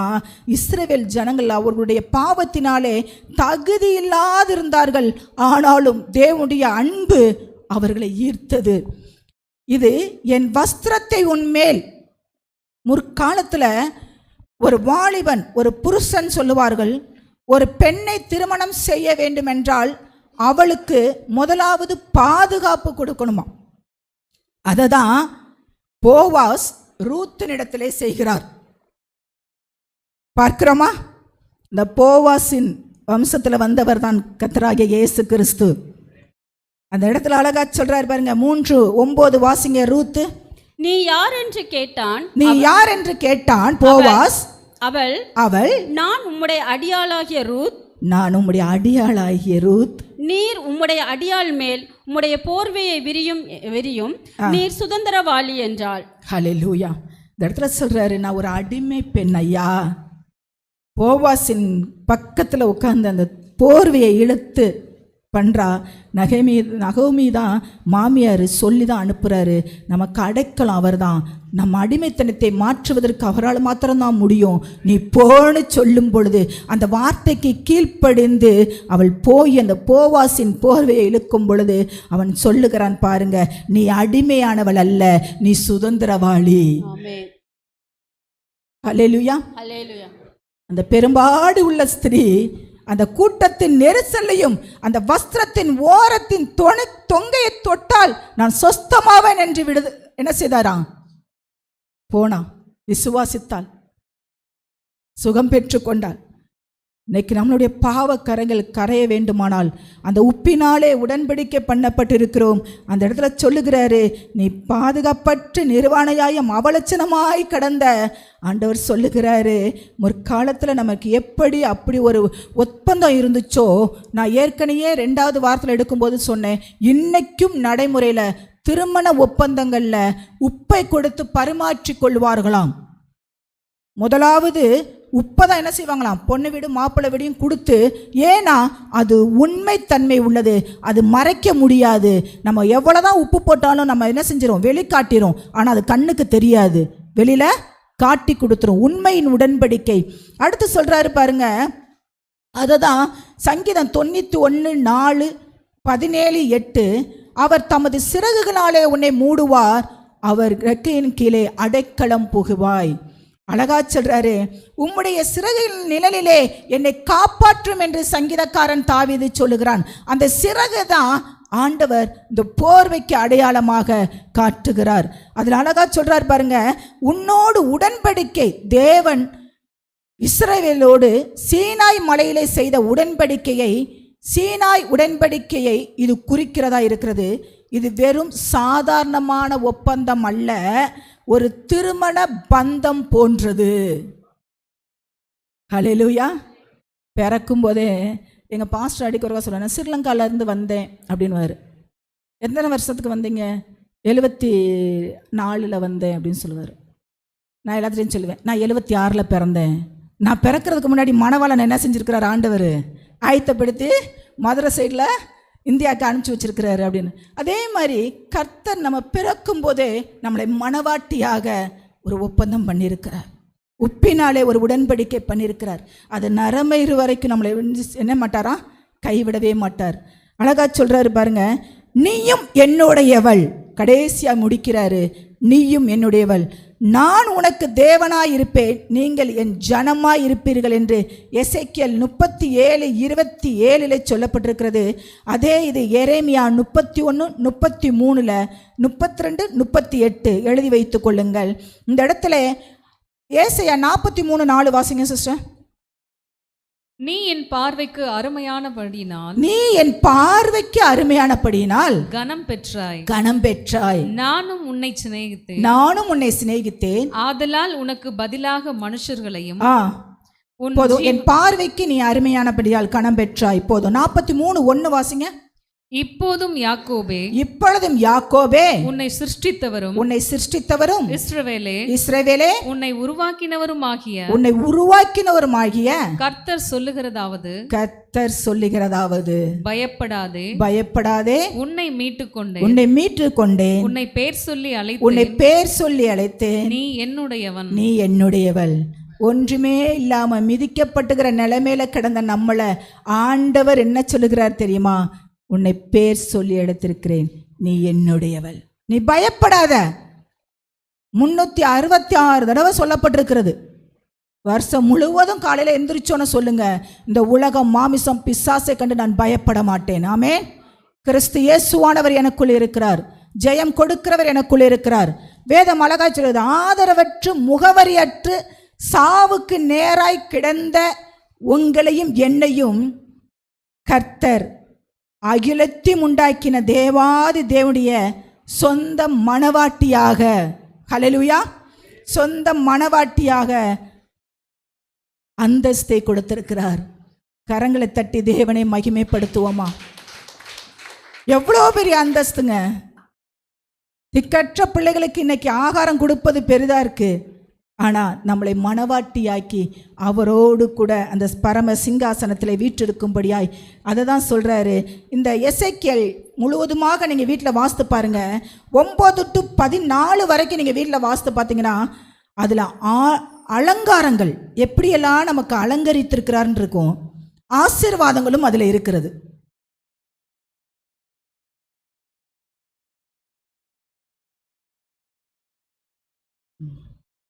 அடுத்ததாக இப்போது உங்களோடு கூட பண்படுத்துதல் முடிஞ்சது. இப்போது பயன்படுத்துதல், பாதுகாத்தல். ஓகே, அடுத்த இதுக்குள்ளே வர்றேன். இதில் எடுத்துக்கொள்வோமா, எசேக்கியேல் 47 அதிகாரம்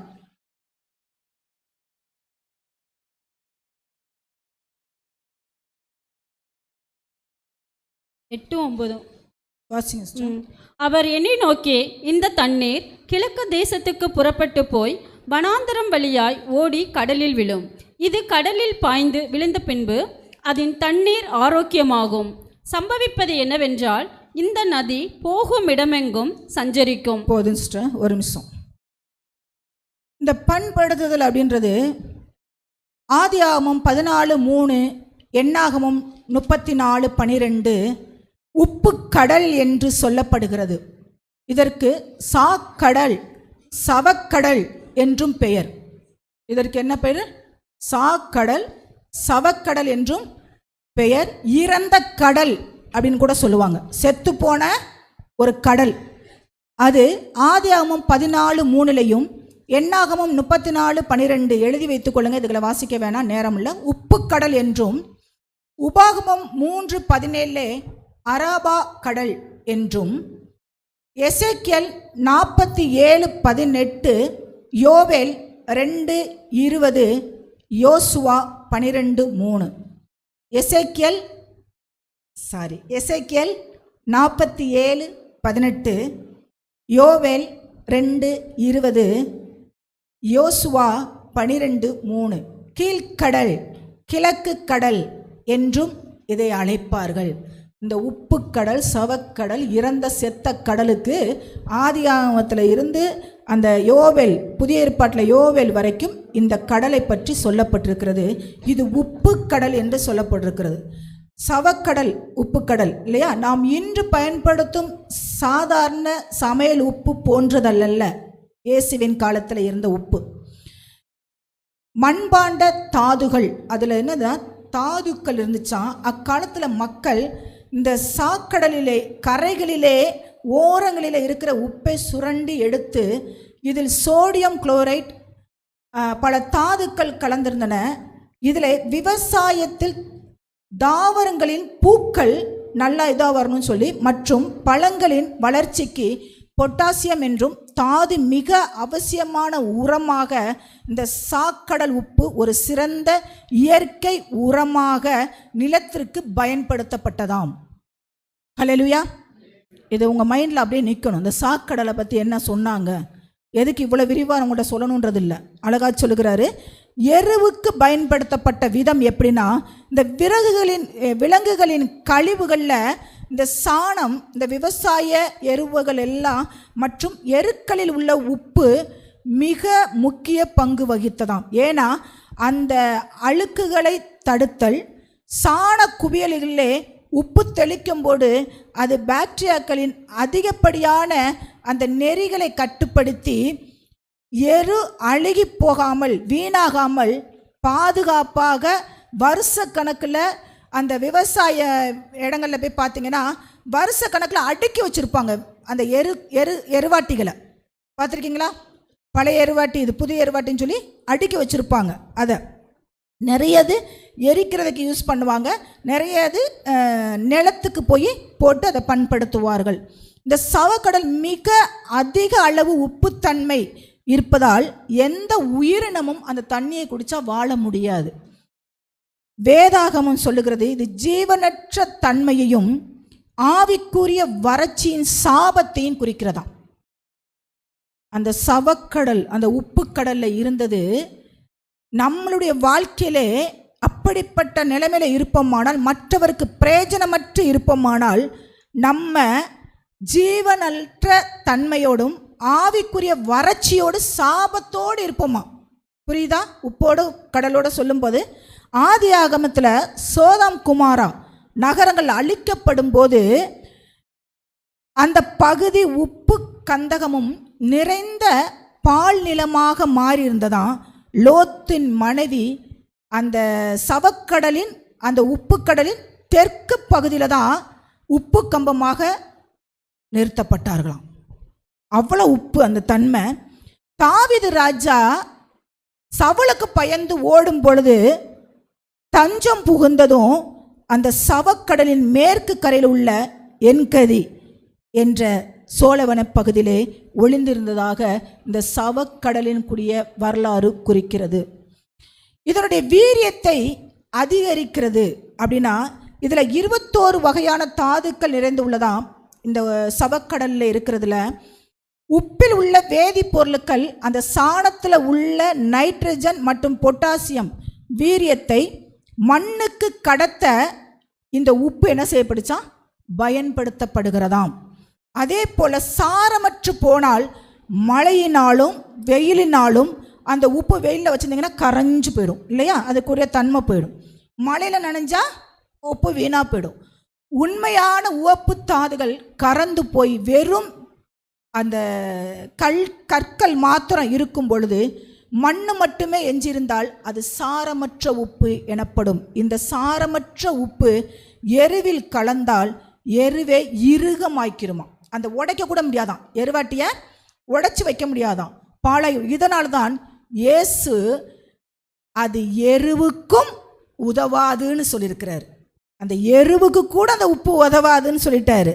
உப்பு தான் சாரத்தை இழந்தால் எதற்கும் உதவாது என்று வேதம் எச்சரிக்கிறது போல நாம் கடவுளின் வார்த்தையின்படி வாழாமல் நம்முடைய நற்பண்புகளை கர்த்தர் கொடுத்திருக்கிற அந்த அவருடைய ரூபத்தின்படி அவருடைய சாயலின்படி படைக்கப்பட்டிருக்கிற நம்முடைய நற்பண்புகளை இழந்து விட்டால் நாம் உலகிற்கு, நம்முடைய குடும்பத்திற்கு, நம்முடைய சபைக்கு, நமக்கே எந்த வகையிலும் உதவாது சாரமற்று மிதி உண்டுவதற்கு மாத்திரமே போய்விடும். அதனால தான் சொல்றாரு கொலேசியர் 4:6 வாசிப்போமா. அவனவனுக்கு என்னென்னபடி உத்தரவு சொல்ல வேண்டும் என்று நீங்கள் அறியும்படிக்கு உங்கள் வசனம் எப்பொழுதும் கிருபை பொருந்தினதாயும், உங்கள் வசனம் கிருபை உள்ள சத்திய வார்த்தையின் சார்ந்திருக்க வேண்டும். உப்பால் சாரமேறினதுமே இருப்பதாக. ஆமென். அடுத்து வாசிங்க. அடுத்து நீங்க வாசிங்க. பிரியமான சகோதரனும் உண்மையுள்ள ஊழியக்காரனும் கர்த்தருக்குள் என்ன உடன் வேலையுமாய் இருக்கிற தீகிக்கு என்பவன் என் செய்திகளை 6 மட்டும் போதும். மார்க் 9ஆம் அதிகாரம் 49 to 50 2 வசனங்களை வாசிங்க. எந்த பலியும் உப்பினால் உப்பிடப்படுவது போல. ஏற்கனவே லேவியராகமம் 2ஆம் அதிகாரம் 13வது வசனத்தில் எடுத்த தேவனுக்கு செலுத்துகிற ஒவ்வொரு பலிகளிலும் உப்பு கண்டிப்பாய் சேர்க்கப்பட வேண்டும். உப்பினாலே அவருக்கு பலிகளை செலுத்துங்கள் என்று சொல்லப்பட்டிருக்குது. சப்பா இருந்து என்ன செய்யாதுங்க. லேவியராகமத்தில் இன்னொரு இடத்துலையும் சொல்லும், நீ அனலும் இல்லாமல் குளிரும் இல்லாமல் இருந்தால் நான் வாந்தி பண்ணி போடுவேன். உப்பு சாரமற்றதா இருங்க. சப்புன்னு கிடந்தா ஒன்னத்துக்குமே ஆகாது. வாசிங்க சிஸ்டர். எந்த பலியும் உப்பினால் உப்பிடப்படுவது போல எந்த மனுஷனும் அக்கினியினால் உப்பிடப்படுவான். உப்பு நல்லதுதான். உப்பு சாரமற்று போனால் அதற்கு எதினாலே சாரம் உண்டாக்குவீர்கள்? உங்களுக்குள்ளே உப்புடையவர்களாயிருங்கள், ஒருவரோடொருவர் சமாதானம் உள்ளவர்களாயும் இருங்கள் என்றார். ஹல்லேலூயா. கூடுமான மட்டுக்கும் ஒருவர் சமாதானமா இருங்க. நீங்க கசப்பு தன்மையோடு இருப்பீர்களானால் பரலோகம் நிச்சயம் போகவே முடியாது. ஏன்னா அவர் நம்ம மேல வச்ச கசப்பு எம்புட்டு இருந்துச்சுன்னா இன்னைக்கு நம்மளை பார்த்துருக்கவே மாட்டாரு இல்ல. நம்ம செய்த பாவத்திற்கும் காரியங்களுக்கும் அவர் நம்ம மேல வச்சாருன்னா கசப்பு நிராகதி தான். அதனால கூடுமானவற்றுக்கும் சமாதானமாக இருக்கிறவர்களா இருங்கள், உப்பு உள்ளவர்களா இருங்கள். வாசிங்க சிஸ்டர். அடுத்ததாக மத்தேயு 5:16 13 வரும். வாசிங்க. நீங்கள் பூமிக்கு உப்பாய் இருக்கிறீர்கள். உப்பானது சாரமற்று போனால் எதினால் சாரமாக்கப்படும்? வெளியே கொட்டப்படுவதற்கும் மனுஷரால் மிதிக்கப்படுவதற்குமே ஒழிய வேற ஒன்றுக்கும் உதவாது. வாசிங்க. விளக்கை கொளுத்தி மரக்காலால் மூடி. போதும். அடுத்து 12 ரோமர் 12:21. நீங்கள் தீமையினாலே வெல்லப்படாமல் தீமையை நன்மையினாலே வெல்லுங்கள். 12:21. 12:1 ஒன்று வாசிங்க. அப்படி இருக்க சகோதரரே, நீங்கள் உங்கள் சரீரங்களை பரிசுத்தமும் தேவனுக்கு பிரியமுமான ஜீவ பலியாக ஒப்பு கொடுக்க வேண்டும் என்று. தேவனுக்கும் பிரியமான அப்படின்னா இந்த சரீரத்தை மாத்திரமல்ல, ஆத்துமாவையும் ஆண்டவர் குறிக்கிறார். ஆவி, ஆத்துமா, சரீரம் மூணுமே தேவனுக்கு பிரியமா இருக்கணுமா. மணவாட்டிக்கு ஏற்ற மணவாட்டியாக நாம் இருக்க வேண்டுமா. வாசிங்க.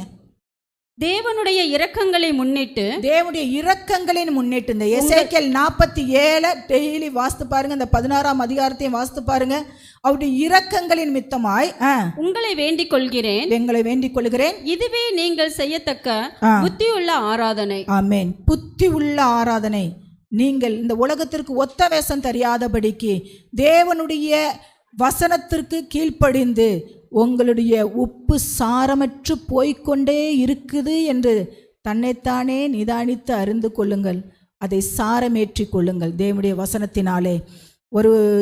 ஒரு குட்டி கதையை சொல்லி நான் உங்களோட கூட முடிக்கிறேன். உப்பு மூட்டையும் அப்பள கம்பெனியும். அந்த உப்பு மூட்டை ஏவாரி பேர் மாணிக்கம். இந்த அப்பள கம்பெனி அது யாருதுன்னா ஒரு தாத்தா வைத்திருந்தார். அவர் தான் சாலமோன் தாத்தான்னு வச்சுக்கோங்க, சரிங்களா. அவருடைய பேரன் யாரு? அபியா. ரொம்ப வயசாயிடுச்சு தாத்தாவுக்கு. என் பேரனை கூப்பிட்றாரு. இனி என்னால் கம்பெனியை நடத்துறதுக்கு என்னால் முடியலை. அதனால் பேரனாகிய அபியா இடத்துலேருந்து ஒரு தகடு மாதிரி இருக்குது. அதில் 2 பேருடைய ஒப்பந்தங்கள் நடந்த ஒரு சர்டிஃபிகேட் அது. அதை அவனுடைய கையில் கொடுத்து, நான் எப்பொழுது நம்ம கம்பெனிக்கு மாணிக்க ஐயாட்டது தான் என்ன செய்வேன், ஐயாட்டது தான் உப்பு வாங்குவேன், அந்த அப்பளத்துக்கு உப்பு வாங்குவேன். நீ அதவே என்ன செஞ்சுக்கோ, தொடர்ந்து அந்த உடன்படிக்கையை மீறிடாத அப்படின்னு கொடுத்துட்டு போயிட்டார். இறந்துட்டார். அவர் கம்பெனிக்கு எதிர்த்தாப்புல பெரிய கம்பெனி வருது. நவீனமான இயந்திரங்கள் வந்து இறங்குகிறது. பயங்கரமாய் கலராய் இந்த காலத்தில் கவரக்கூடிய கவர்ச்சியான அப்பளங்கள் அங்கே என்ன செய்யப்படுகிறது, தயாரிக்கப்படுகிறது. நிறைய தயாரிப்புகள் நடந்து கொண்டிருக்கிறது. வண்ணமான கலர் லைட்டு எல்லாம் போட்டு. இவர் கம்பெனி எப்படி இருக்கிறது, ஒரு குடிசையை போல கம்பெனி இருக்குது. வேலைக்காரர்கள்லாம் வந்து சொல்கிறாங்க, ஐயா அங்கே கம்பெனி பயங்கரமாக கொண்டு வந்துட்டாரு, என்னமே நம்மளால் இனிமே தொழில் பண்ண முடியாது அப்படின்னு சொல்கிறார். கொஞ்ச நாட்கள் ஆகுது. ஆக பெரிய கம்பெனிக்காருடைய கம்பெனி அப்படியே நலிவடைந்து கொண்டே இருக்கிறது. இந்த அபியாவுடைய கம்பெனி தாராளமாக எப்பொழுதும் போல அவருடைய பிஸ்னஸ் என்ன செய்யப்பட்டிருக்கு, போய்கொண்டே இருக்கிறது. அப்போ அந்த ஓனர்னால் முடியலை. என்னடா நம்ம இவ்வளோ செலவு பண்ணி இவ்வளோ மிஷின் இயந்திரம்லாம் வாங்கி வச்சுருக்கிறோம், என்னென்னமெல்லாம் வேலையாட்களை போட்டிருக்கிறோம், ஆனால் எதுவுமே இதாகலையே, இவர் எப்பயும் போல் இருக்கிறாரேன்னு சொல்லி அவரிடத்துல வந்து கேட்கும் பொழுது அவர் சொன்னாராம், எங்கள் தாத்தா ஒரு உடன்படிக்கை பண்ணியிருக்கிறார். அந்த உப்பு மற்ற யாருக்கும் அவர் என்ன செய்ய மாட்டார், மாணிக்கம் சப்பளை பண்ண மாட்டார், எங்களுக்கு மட்டும்தான் கொடுப்பார். அந்த உப்பிலே தனித்துவமான தாதுக்கள் நிறைந்திருக்கிறது. அந்த சத்து தான் இந்த மக்களுக்கு அந்த அப்பளத்துடைய வீரியம் நல்லா தெரிஞ்சிருக்கு. அதனால தான் எங்கள் கம்பெனி எப்பயும் போல் போய்கொண்டே இருக்கிறது அப்படின்னு சொல்லிட்டு. இதிலேருந்து என்ன தெரியுது தெரியுமா, நமக்கும் கர்த்தர் ஒரு உடன்படிக்கை பண்ணியிருக்கிறார். அதை தான் ஒரு பாடலில் வரும், இந்த மண்ணுக்காக மாணிக்கத்தை விட்டிட மாட்டேன். வெறும் மண்ணுக்காக இந்த உலகத்தில் 70 வருஷம் பலத்தின் மிகுதி 80 வருஷம் வாழ்ந்து மடிய போகிற நம்ம இந்த உலகத்தில் உள்ள ஆசைகளுக்கு, பாசைகளுக்கு, வேஷங்களுக்கு விழுந்து விடாதபடிக்கு அவரோடு ஒரு உடன்படிக்கை பண்ணியிருக்கிறோம். அந்த உடன்படிக்கை கடைசி வரைக்கும் நம்ம காத்து கொண்டோமானால், உண்மையாக இருந்தோமானால், நமக்கு ஒரு என்ன வராதான் நஷ்டமும் அடைய மாட்டோம். லாபகரமாய் நம்மளுடைய வாழ்க்கையை கர்த்தர் நடத்தி கொண்டு செல்ல அவர் வல்லமை உள்ளவராக இருக்கிறார். ஒரே ஒரு நிமிடம் கண்களை மூடி இந்த உலகத்திற்கு ஒப்பாயிருங்கள்னு ஒரு வார்த்தையில சொன்ன என் தேவனுடைய வாசனம் எவ்வளவு ஆழமாய் நம்மளை கிறிஸ்துவை அறிகிற அறிவிலே கொண்டு சென்றிருக்கிறதுன்னு பார்த்தீங்களா? இதை நான் எடுக்க அடுத்தடுத்து அந்த வெளிப்பாடுகள் கிடைச்சு கொண்டே இருக்கிறது. தேவன் உங்களையும் என்னையும் அதிகமாய் நேசிக்கிறார். இன்னைக்கு அழைக்கப்பட்டவர்கள் அநேகர், ஆனால் தெரிந்து கொள்ளப்பட்ட சிலராய் இந்த இடத்துல கடந்து வந்திருக்கிறோம். உங்களுக்கும் எனக்கும் தேவன் உலகத்திற்கு உப்பாயிருங்கள், உலகத்திற்கு வெளிச்சமாயிருங்கள் என்று சொல்லியிருக்கிறாரு. நம்ம வாழ்க்கையில சின்ன சின்ன வெயில்கள் மழைகள் வந்து நம்மளை கரைய பண்ணுமானால் ஒரே ஒரு நிமிடம் தேவ சமூகத்தில் அர்ப்பணிச்சு, அப்பா எங்களை சாரமேற்றுங்க, உம்முடைய வசனத்தினால எங்களை உயிர்ப்பிங்க. சங்கீதக்காரன் தாவீது சொல்லுகிறான், சங்கீதம் 119, உம்முடைய வசனத்தினாலே என்னை உயிர்ப்பியும், நான் ஆயத்தமாய் அதிகாலையிலே உம்முடைய வசனத்திற்காக நான் காத்திருக்கிறேன். என்னை உயிர்ப்பியும் ஆண்டவரே, என்னை உயிர்ப்பியும் ஆண்டவரே. உம்முடைய வசனம் மாத்திரம் கிடைக்கலனா நான் என்றோ அழிந்திருப்பேன், என் துக்கத்திலே அழிந்து போயிருப்பேன். தேவன் ஒவ்வொரு நொடி பொழுதும் அவருடைய வசனத்தினாலே நம்மளை சாரமேற்றி கொண்டிருக்கிறார். எங்களை அதிகமாய் நேசிக்கதான அன்பின் பரலோக தேவனே, இந்த நாளுக்காக கொடான கொடி நன்றி செலுத்துகிறோம் சுவாமி. இந்த நேரத்தில் எங்களோடு கூட நீர் இடைப்பட்டு எங்களை சாரமேற்றினதுக்காய் நன்றி செலுத்துகிறோம்.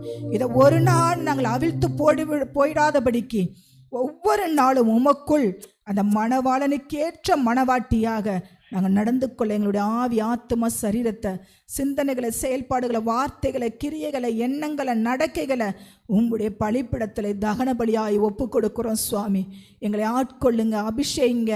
இந்த மலையில் இருக்கிற பட்டணம் மறைந்திருக்க மாட்டாது என்றது போல நாங்கள் எழும்பி பிரகாசிக்க கர்த்தருடைய ஒளி எங்கள் மேல் வீசினதுக்காக நன்றி செலுத்துகிறோம். இயேசுவின் நல்ல நாமத்தில் பிதாவே, ஆமென். இன்னைக்கு நீங்க எருசலேமுக்குள்ள போயிட்டீங்கன்னா அந்த சவக்கடல்ல செய்த சோப்பு எல்லாமே காஸ்ட்லியா சேல் ஆயிட்டு இருக்கு. அதுல மிதப்பாங்க. அந்த சவக்கடலுக்குள்ள விழுந்துட்டீங்க அப்படின்னா மிதப்பாங்க ஜெருசலேம்ல. இன்னைக்கு நீங்க ஜெருசலேம்ல போய் பார்த்தீங்கன்னா அங்க உள்ள வெஜிடபிள்ஸ், ஃப்ரூட்ஸ் அது எல்லாமே பயங்கர, அது என்ன ஒரு சத்தா புரோட்டீனா அவ்வளோ அழகா இருக்கும். ஏன்னா ஆண்டவர் எருசலேமை ஆசீர்வதித்திருக்கிறார். அது ஒண்ணுக்கும் உதவாத ஒரு இடமா இருந்துச்சு.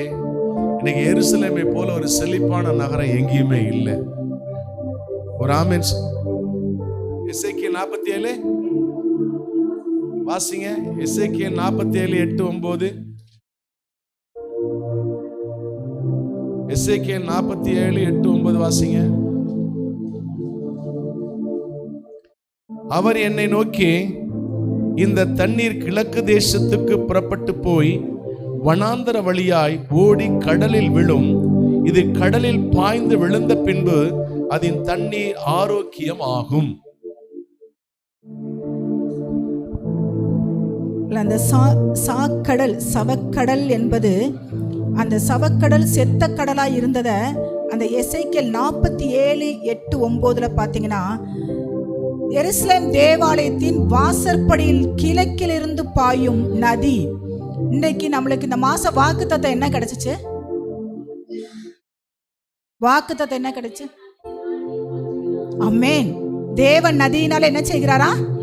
நீர் பாய்ச்சுகிறாரா. இந்த இடத்துல எசேக்கியேல்ல 47:8-9 அந்த சவக்கடல் எருசலேமின் தேவாலயத்தின் வாசற்படியிலிருந்து கிழக்கிலிருந்து பாயும் நதி சவக்கடலிலே கலக்கும் போது அந்த கசப்பான நீர் ஆரோக்கியமான தண்ணீராக மாறுச்சாம். அங்கே மீன்கள் பெருகி ஜீவன் உண்டாகுச்சாம். எந்த மிருகமும் வாழ முடியாம கிடந்த அந்த சவக்கடல் இன்றைக்கு கிழக்கிலிருந்து எருசலேமின் தேவாலயத்திலிருந்து ஒரு நதி புறப்பட்டு வந்து அதுல கலந்ததுனால அந்த இடத்துல ஜீவன் பெருகம் உண்டாயிச்சாம். மீன் பெருக்கங்கள், கரையோரங்களில் எல்லாமே கனி தருகிற மரங்கள். இதுல பெர்க்மான்ஸ் ஐயா ஒரு பாட்டு பாடியிருப்பார், என் பாத்திரம் நிரம்பி நிரம்பி வழிகிறதே. நல்ல அருமையான ஒரு பாடல். இதுல பாருங்களேன், சாபத்தை ஆசீர்வாதமாக மாற்றும் வல்லமை படைத்தவர். நம் ஆன்மீக நம்பிக்கையை இன்னும் அதிகமாக கிறிஸ்து நம்மளுக்கு என்ன செய்கிறாராம்? ஊக்குவிக்கிறாராம். உடன்படிக்கையின் எல்லையை முடிக்கிறார் பாருங்க. என்னாகும் 34:12.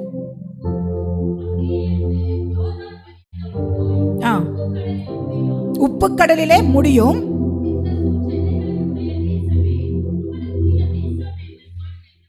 எப்படி எப்படி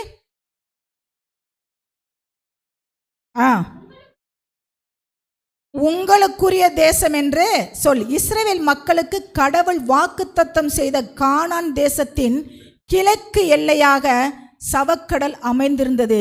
இது தேவனாகிய கர்த்தர் தம் மக்களுக்கு, தாவீதின் வம்சத்தார்களுக்கு கொடுத்த எல்லையை குறிக்கிறது. இது இஸ்ரவேல் தேசத்தின் தென்கிழக்கு எல்லையின் இறுதி புள்ளியாக அந்த மையமான இடமாக இருந்துச்சாம். அதாவது சவக்கடலின் தன்மை மனிதனின் பாவத்தையும் அழிவையும் வறட்சியையும் தரும்.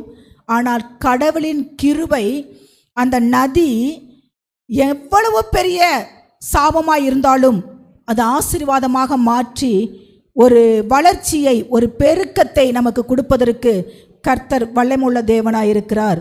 அழிவிலிருந்து ஒரு மீட்பு, புதிய வாழ்வு. அதை தான் யோவான் 7:38 ஜீவ நதி இயேசு கிறிஸ்து பரிசுத்த ஆவியான இடத்துலேருந்து நம்மளுடைய ஒவ்வொருத்தருடைய உள்ளத்திலையும் பாய்ந்து செல்கிறது. யோவான் 7:38 வேத வாக்கியம் சொல்லுகிறபடி, என்னிடத்திலே கர்த்தராகிய இயேசு கிறிஸ்துவிடத்திலே விசுவாசமாய் இருக்கிற எவனும் அவன் உள்ளத்திலிருந்து என்ன ஓடுமா? ஜீவ நதி ஓடும். ஹல்லேலூயா. தேங்க்யூ.